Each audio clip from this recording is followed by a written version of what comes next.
কৃষিকাজে লাভ করার জন্য কৃষককে বেশ কিছু জিনিস মাথায় রাখতে হয়, যার মধ্যে একটি গুরুত্বতম বিষয় হলো উৎপাদন খরচ কমিয়ে ফলনের মান বৃদ্ধি করা।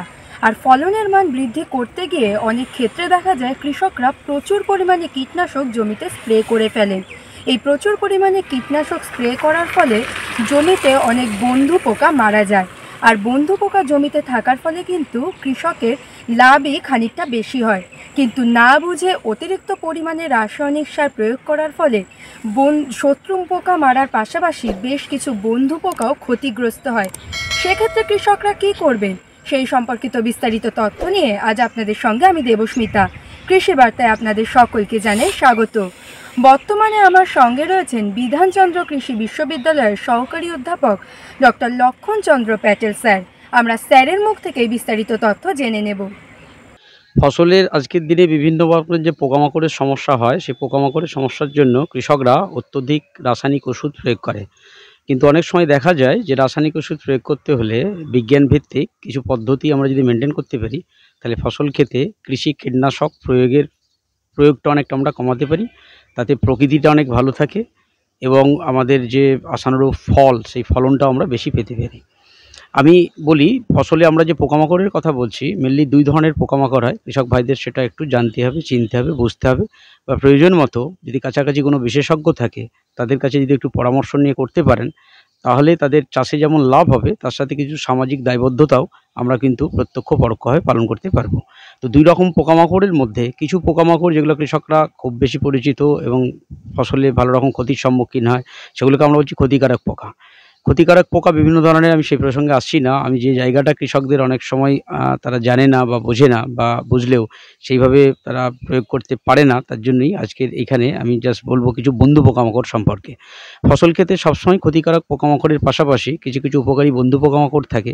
কিন্তু কিছু উপকারী বন্ধু পোকামাকড়গুলোকে আমরা যদি কনজার্ভ করতে পারি, মানে সংরক্ষণ এবং তাদের সংখ্যা বাড়াতে পারি এবং তাদের যদি কাজ করার সুযোগ দিই, তাহলে ফসল ক্ষেতে কিন্তু এত কৃষি কীটনাশক প্রয়োগ করার প্রয়োজন হয় না। আজকের দিনে কেন এত কৃষি কীটনাশক প্রয়োগ করতে হচ্ছে? একটাই কারণ, সময়ের সাথে সাথে আমরা অত্যধিক রাসায়নিক কৃষি বিষের উপর নির্ভর হওয়ার জন্য প্রথমেই কিছু একটা ফসল ক্ষেত্রে পোকা দেখা মানেই আমরা কিন্তু মাথার মধ্যে চিন্তা করি না কোনটা ক্ষতিকারক পোকা, কোনটা উপকারী পোকা। যদি সেটা উপকারী পোকা হয়, তখন কখনো রাসায়নিক কৃষি কীটনাশক দেওয়া উচিত না। কারণ ফসল ক্ষেত্রের প্রথম দিকে যখন ক্ষতিকারক পোকা আসে, তার পাশাপাশি কিন্তু উপকারী বন্ধু পোকাও আসতে শুরু করে এবং তারা কিন্তু একটা ন্যাচারাল যে ব্যালেন্স বা প্রাকৃতিক যে একটা ভারসাম্য, সেটার ব্যালেন্স বজায় রাখার চেষ্টা করে।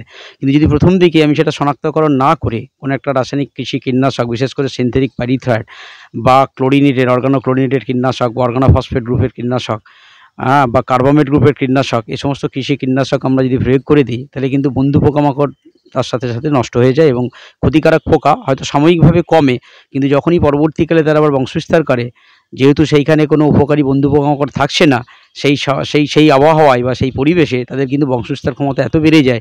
তারপরেই দেখবেন আজকের দিনে ধানের বাদামি শোষক পোকা, ইভেন সাদামাছি বা কিছু কিছু মদ জাতীয় পোকা, যাতে ডিম পাড়ে, তা থেকে যে লেদা পোকা আসে, তাদেরকে আমরা ওষুধ দিয়ে অনেক সময় কন্ট্রোল করতে পারি না। কারণ কি না, সেই সমস্ত পরিবেশে দেখা যাবে হয়তো বন্ধু পোকামাকড়ের সংখ্যা সেইভাবে নেই বা তাদের সংখ্যা আস্তে আস্তে কমে যাচ্ছে। এখন খুব গুরুত্বপূর্ণ একটা বিষয় যে বন্ধু পোকামাকড় এবং ক্ষতিকারক পোকা কৃষক কিভাবে চিনবে তাদের জায়গা থেকে, কারণ সমস্ত কৃষক তার প্রশিক্ষণ পায় না। কোনো কৃষক যদি প্রশিক্ষণের সুযোগ পায়, তাদেরকে বলবো আপনার প্রশিক্ষণের সুযোগ নিন এবং সবসময় চেষ্টা করবেন মাঠে গিয়ে কোনো এক্সপার্টের কাছ থেকে কোনটা ক্ষতিকারক পোকা এবং কোনটা বন্ধু পোকামাকড় সেটা চিনে নিতে।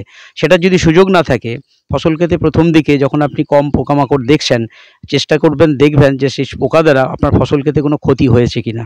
যদি সেটা বড়ার পেস্ট হয়, তাহলে গাছের ভেতরে ঢুকে গেছে, দেখবেন তার বাইরে হয়তো পায়খানা লেগে রয়েছে, বা গাছের যেখানে ঢুকে গেছে তার উপরটা শুকিয়ে গেছে। আর যদি শোষক পোকা হয়, শোষক পোকা যদি আপনার আক্রমণ করে, দেখবেন গাছের পাতা কুঁকড়ে গেছে, পাতা উল্টে দেখলে দেখবেন নিচের দিকে ছোট ছোট একটা পোকা নড়ছে।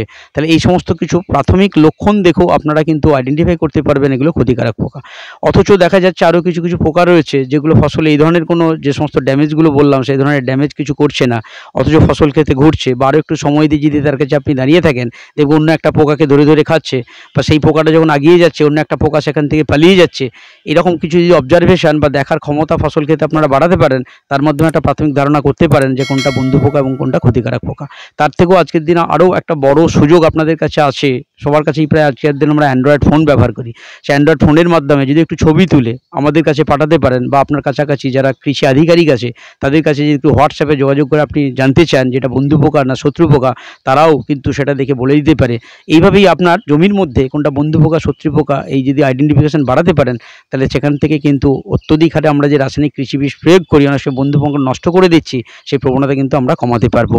আপনারা একটা জিনিস মাথার মধ্যে রাখবেন বা বুঝে নেবেন, বা এটা চরম সত্য, বিজ্ঞান তাই বলে, অত্যধিক রাসায়নিক কৃষি বিষ প্রয়োগের জন্যই কিছু কিছু পোকামাকড়ের মধ্যে যখন ক্ষমতা জন্মে যায় বা ক্ষমতা তৈরি করে নেয়, তখন কিন্তু তাকে নিয়ন্ত্রণ করা যায় না, যখন তার বিকল্প কীটনাশক আবার সেই পরিবেশ বা সেই মাটির মধ্যে কোনো কোম্পানির মাধ্যমে, কোনো রিসার্চ অর্গানাইজেশনের মাধ্যমে নতুন করে যদি না আসে।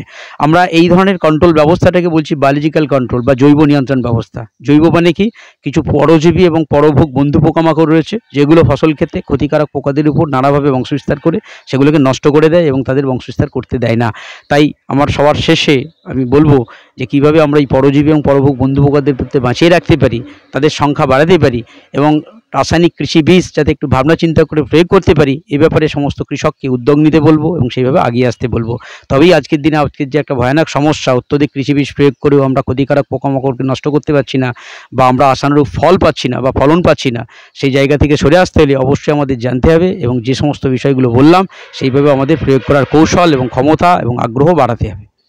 কৃষি বিশ্ববিদ্যালয়, ইভেন কৃষি বিজ্ঞান কেন্দ্র রয়েছে প্রায় প্রত্যেক জেলাতে, একটা বা কোনো কোনো জেলাতে দুটো, ইভেন কিছু কিছু প্রাইভেট অর্গানাইজেশনও আজকের দিনে কিন্তু এই বন্ধু পোকামাকড়, পরজীবী বা পরভোগ বন্ধু পোকা বা বায়োপেস্টিসাইড এগুলো কিন্তু তারা তৈরি করে, এবং সেগুলোকে যদি সঠিক গুণমানের হয় সেগুলোকেও আপনারা ফসল ক্ষেত্রে প্রয়োগ করতে পারেন। এরকমই কয়েকটা পোকার আমি নাম বলছি, যেমন ট্রাইকোগ্রামা, অনেকগুলো প্রজাতি রয়েছে, ট্রাইকোগ্রামা, চিলোনিস, জ্যাপোনিকাম। তা যে প্রজাতি হোক না কেন, এই প্রজাতির পোকা যারা যেখানে তৈরি করছে, বা কৃষক, কোনো একজন কৃষকও যদি চায় নিজের বাড়িতে তৈরি করে এগুলো প্রয়োগ করতে পারবে, তার উপরে একটা ট্রেনিং বা প্রশিক্ষণ নিলে সেটাও কিন্তু আজকের দিনে সম্ভব। আমাদের হয়তো ইস্টার্ন বা নর্দার্ন ইন্ডিয়াতে কৃষকরা এই প্রযুক্তি হয়তো ততটা এখনও প্রয়োগ করার জায়গাতে নেই বা প্রয়োগ করছে না, কিন্তু আমাদের যদি সাউথ ইন্ডিয়া বা দক্ষিণ ভারতে আমরা যাই, সেখানে কিন্তু বিভিন্ন গবেষণাগারে এই ধরনের বন্ধু পোকামাকড় ফ্রিতে অথবা অনেক সময় একটা মিনিমাম যে তৈরি খরচ সেটার মাধ্যমে সেগুলো কিন্তু তারা নিয়ে ব্যবহার করছে এবং ফসল খেতে ভালো লাভ পাচ্ছে। আমি কয়েকটা উদাহরণ দিলে কৃষকদের কাছে এই প্রশ্নটার উত্তরটা আরও সহজবোধ্য হবে, বা আমার বলাটা অনেক তাদের কাছে মানে পৌঁছাবে। যেমন টাইকোগ্রামার কথা বললাম, টাইকোগ্রামা, চিলোনিস বা জ্যাপোনিকাম এগুলো মেনলি ধানের যে মাজরা পোকা বা বেগুনের যে ফল এবং ডোকা ছিদ্রকারী লেদা পোকা, বা আমাদের ভিন্ডিতেও যে ফল ডোকা ছিদ্রকারী লেদা পোকা লাগে, টমেটোর যে লেদা পোকা, এই বিভিন্ন ধরনের মদ জাতীয় পোকা যেগুলো ফসলে ডিম দেয়, তার ডিম থেকে যে লার্ভা আসে, সেই সমস্ত পোকার ডিম নষ্টকারী বন্ধু পোকা হচ্ছে টাইকোগ্রামা। এই সমস্ত পোকাগুলো জমিতে যদি রেগুলার আমরা 10 থেকে 15 দিন ছাড়া 50,000 থেকে 1 লাখ পার হেক্টর এই রেটে আমরা যদি 3 থেকে 4 বার জমির মধ্যে রেগুলার ছাড়তে পারি, এবং ওই প্রজাতির পোকার যদি গুণমান ঠিকঠাক থাকে, তাহলে কিন্তু এত ফসল ক্ষেত্রে ওষুধের ব্যবহার প্রয়োজন নেই। এবং সেখানে যদি ওষুধ প্রয়োগও করতে হয়, তাহলে এমন কিছু ওষুধ আছে যে ওষুধগুলো এই ধরনের বন্ধু পোকাদের ক্ষতি করবে না, সেই সমস্ত ওষুধের উপরেও আমাদের কিন্তু মানসিকতা তৈরি করতে হবে এবং সেগুলোর প্রয়োগ করতে হবে। তো এরকম হচ্ছে টাইকোগ্রামা, এরকম একটা বন্ধু পোকা। ঠিক একইভাবে আরেকটা বন্ধু পোকা যেটা হচ্ছে ব্রাকন মেনলি ফসল ক্ষেত্রে বিভিন্ন যে লেদা পোকা লাগে সেই লেদা পোকার লার্ভাগুলোকে নষ্ট করে দেয়। ঠিক একইভাবে ফসল ক্ষেত্রে ধরুন আমাদের লঙ্কা বা পেঁয়াজে আজকের দিনে চিরুনি পোকা থাকে, কিছু কিছু মাকড়ের সমস্যা থাকে, এই সমস্ত পোকাগুলোকে সরাসরি খেয়ে নেয়।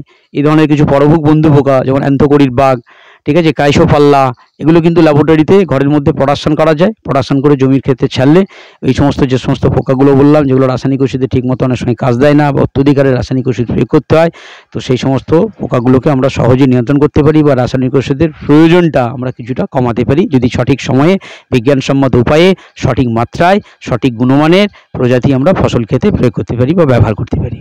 এটাও অলরেডি পরীক্ষাগতভাবে দেখা হয়েছে বিভিন্নভাবে। আজকের দিনে অবশ্যই কোনো কৃষকের কাছে কোনো প্রযুক্তি গ্রহণযোগ্য হবে কি হবে না সেটা টোটালি নির্ভর করে। যদি সেটা প্রয়োগ করে কৃষকের লাভ থাকে, মানে কৃষক একটা পদ্ধতি ব্যবহার করছে, সে রাসায়নিক ওষুধ দিতে পারে, অন্য পদ্ধতি দিতে পারে, তাতে যদি দেখা যায় যে লাভ আসছে, অন্য কোনো একটা প্রযুক্তি যখন আমরা বলছি, আজকে আমরা পরজীব বা পরভোগ বন্ধু পোকার কথা বলছি আজ জৈবিক নিয়ন্ত্রণ হিসাবে, এগুলো তখনই প্রয়োগ করে কৃষকের যদি আগের থেকে লাভ থাকে বা একই রকম লাভ থাকে, তখনই কিন্তু কৃষক ব্যবহার করবে। রাসায়নিক ওষুধের তুলনায় পরীক্ষাগতভাবে দেখা গেছে এগুলোকে সঠিক নিয়ম মেনে ব্যবহার করতে পারলে এদের প্রোডাকশন খরচ এমন কিছু নেই, সেগুলোকে ঠিক সময়মতো ব্যবহার করলে খরচ অনেকটা কমই হয়। কৃষকদের উদ্দেশ্যে বিভিন্ন পোকা চেনানোর জন্য করা হলো পোকার প্রদর্শনী। এই প্রদর্শনী কৃষকদের জন্য কতটা উপকারী কি বলছেন কৃষকরা, শুনে নেব। সবটাই যে বন্ধু আর সবটাই শত্রু সেটা বোঝা সম্ভব নয় আমাদের কৃষকদের প্রতি। আমরা ভরসা করি।